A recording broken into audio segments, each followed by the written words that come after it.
আপনারা শুনছেন রেডিও মালঞ্চয়ে বিভূতিভূষণ বন্দ্যোপাধ্যায় রচিত আজকের ছোট গল্প ঠেলা গাড়ি। গল্প পাঠ ও অন্যান্য চরিত্রে প্রচ্ছদ ও সূচি। পর্ব ৫৭।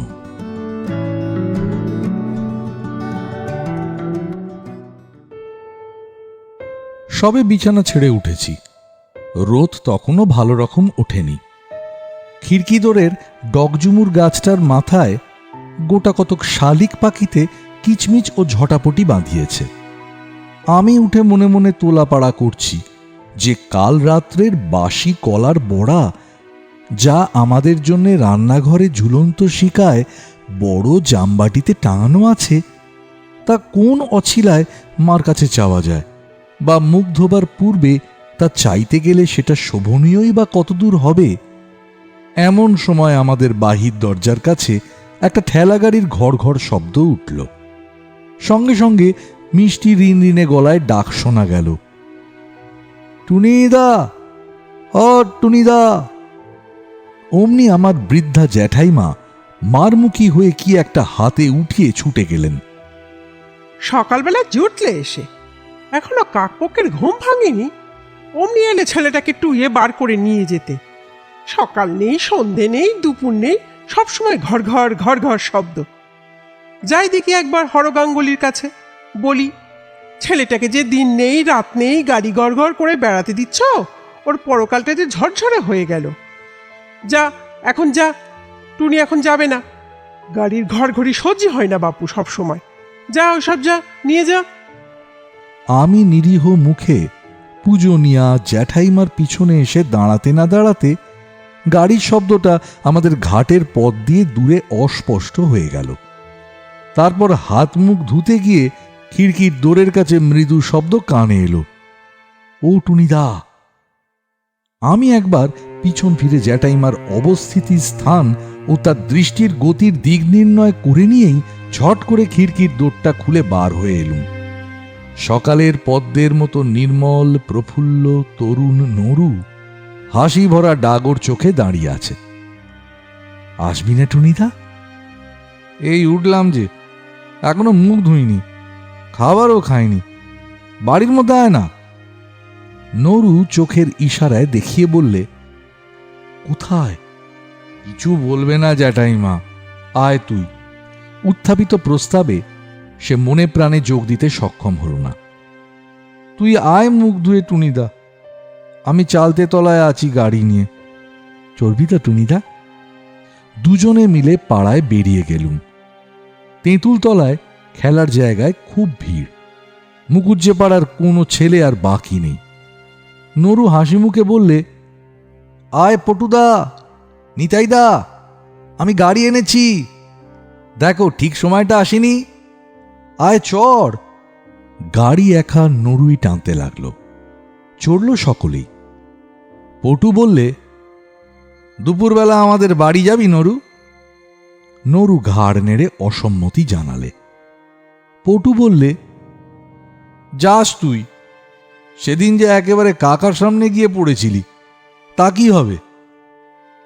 নরু বললে, আমি আর যাচ্ছি না তোমাদের বাড়ি পটুদা। তোমার কাকা সেদিন একেবারে মারতে বললে রোজ রোজ গাড়ি ঠেলে বেড়ানো বার করছি। আমি না পালালে সেদিন মার খেতাম ঠিক, যদি এরপর গাড়ি কেটে ডাকে।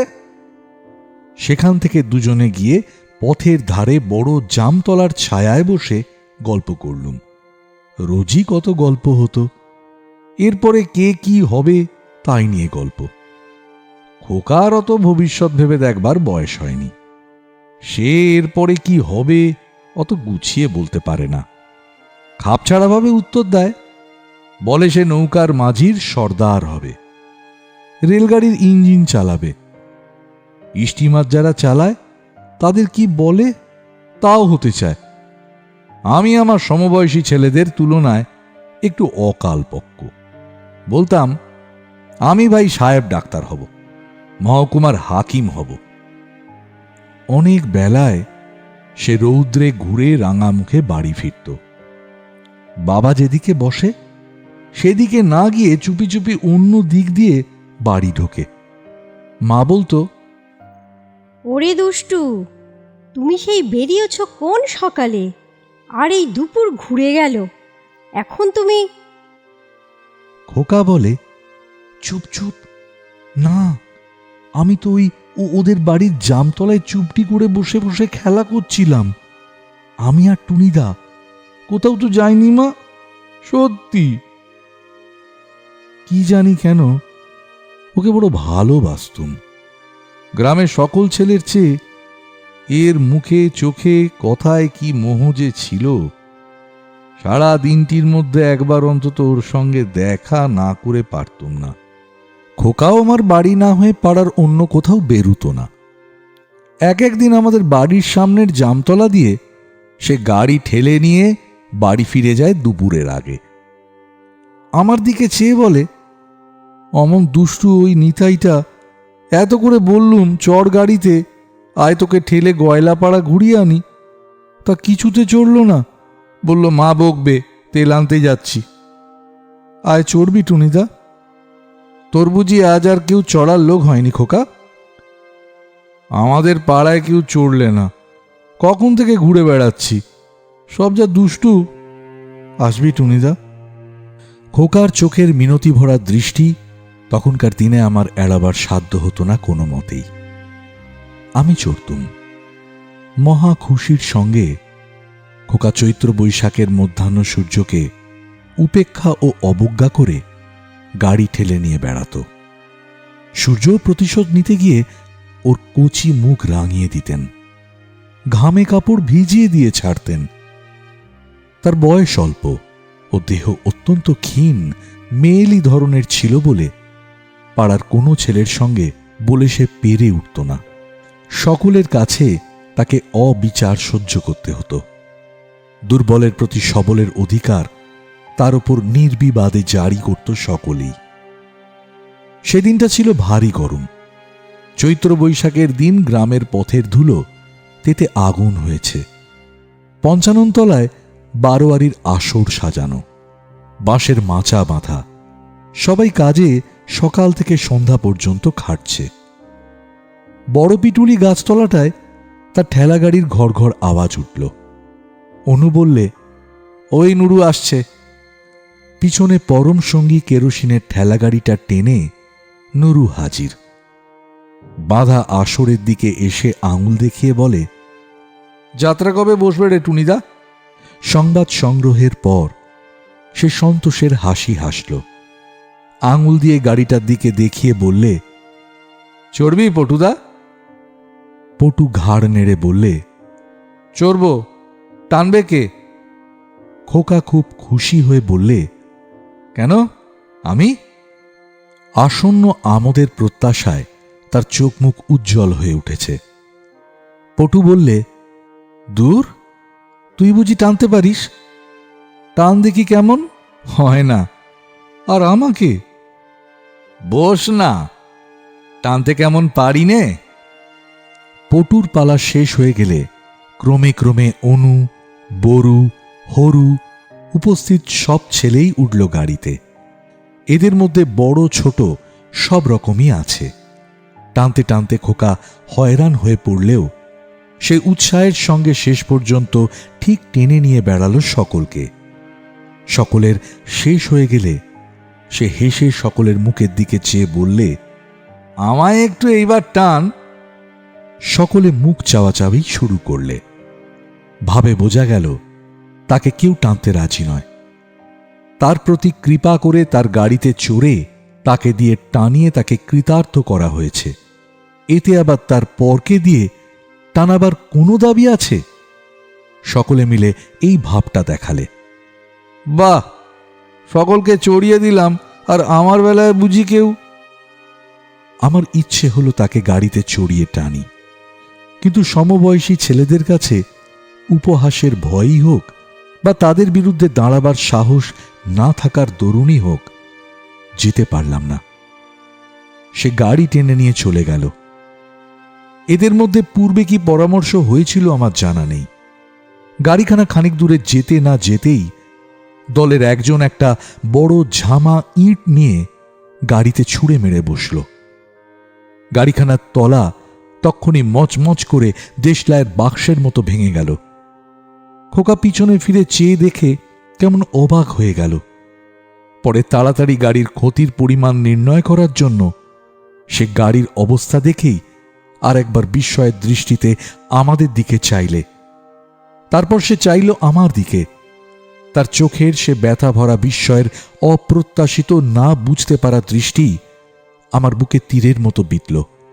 ভাবল এই রকম যে তুইও টুনিদায়ের মধ্যে। কিন্তু সে কোনো কথা কাউকে না বলে ভাঙা গাড়িটার পাশে বসে পড়ে দেখতে লাগলো। এর আগেই আমাদের দল সেখান থেকে সরে পড়েছিল। তারপর অনেকক্ষণ সে বসে বসে নেড়ে চেড়ে দেখলে গাড়িখানার ভাঙা তলাটা কি করে সারানো যায়। পাশে একটা ছোট্ট বাক্স ফুলের গাছের সাদা ডালে থলো থলো বাক্স ফুল দুলছিল। তারই পাশে গাভ্ভেরেন্ডার ঝোপের ধারে সে গাড়িখানা রেখে খানিক বসে বসে পরে ঠেলে নিয়ে গেল। সারা রাত ভালো ঘুম হলো না। সকালে ওদের বাড়ি ছুটে গিয়ে যদি ভাব করে ফেলতুম তো বেশ হতো, কিন্তু কেমন বাঁধো বাঁধো ঠেকতে লাগলো। খোকা রোজ সকালে আসে, সেদিন এলো না। অভিমানে ভুল বুঝেছে। 2-3 দিন করে সপ্তাহখানেক কেটে গেল। অল্পদিন পরেই আমি বাড়ির সকলের সঙ্গে মামার বাড়ি চলে গেলুম ছোট মাসিমার বিয়েতে। ফিরতে হয়ে গেল 8-10 মাস। খোকাকে ফিরে এসে আর দেখিনি। আগের পৌষ মাসে সে হুপিং কাশিতে মারা গিয়েছে। ফেরবার দিন 10 পরে একদিন ওদের বাড়ি গিয়েছিলুম। খোকার মা উঠোনে কুল রৌদ্রে দিয়েছিল, তখন তুলছে। আমায় দেখে বললে, টুনি, তোরা দেশে এলি? আমি কোনো কথা বলার আগেই তার মা হাউ হাউ করে কেঁদে উঠল। তবুও এসেছিস তুই টুনি। আর কি কেউ আসবে এ বাড়ি বেড়াতে? খোকা যে আবার ফাঁকি দিয়ে চলে গিয়েছে রে। বস বস, বাতাবি নেব পাকা ঘরে আছে, কেটে দেবো, নুন দিয়ে খাবি? ওই পেকে পেকে থাকে, কেউ খায় না। খোকা কত খেত, খা না বসে বসে। শরতের অপরাহ্ন, নির্মেঘ নীল আকাশের তলায় অবসন্ন বৈকালের রৌদ্রে ডানা মেলে কি পাখি উড়ে চলেছে। কার্নিশ ভাঙা ছাদের ফাটলে কোথায় ঘুঘুর ডাক। উঠোনের ছায়া স্নিগ্ধ বাতাস শুকনো কুলের গন্ধে ভরপুর।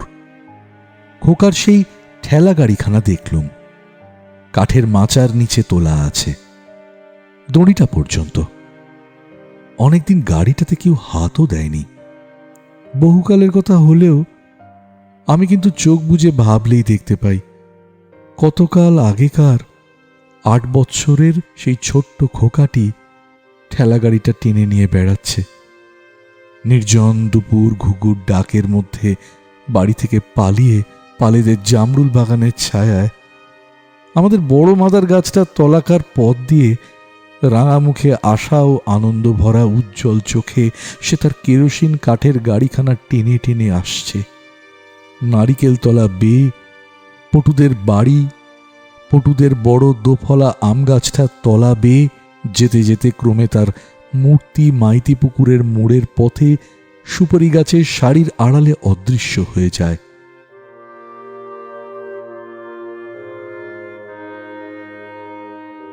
রেডিও মালঞ্চর গল্পগুলো যদি তোমাদের ভালো লেগে থাকে তবে চ্যানেলটিকে সাবস্ক্রাইব করো। গল্প ভালো লেগে থাকলে লাইক করো। তোমাদের চেনা পরিচিত আত্মীয় পরিজন বন্ধু বান্ধবের মধ্যে চ্যানেলটিকে শেয়ার করো। আজ এই পর্যন্তই। এর পরের পর্বে নতুন গল্প নিয়ে আসবো। ততক্ষণ শুনতে থাকো রেডিও মালঞ্চ।